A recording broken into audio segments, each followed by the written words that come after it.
In this video, we will see the process of removing blackheads by a professional beauty doctor. Blackheads or blackheads are one of the most common skin problems, often occurring when pores become clogged with excess oil and dead skin cells. The process begins with preparing the skin, using a special cleanser to remove dirt and all stuck to the surface of the skin.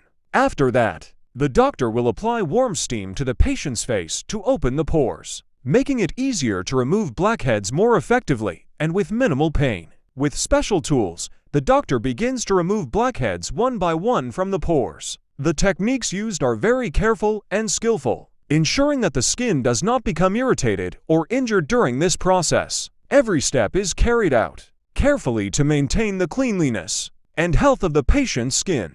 After all the blackheads have been removed, the patient's skin is cleaned again and finished with the application of serum or moisturizer to soothe and care for the skin.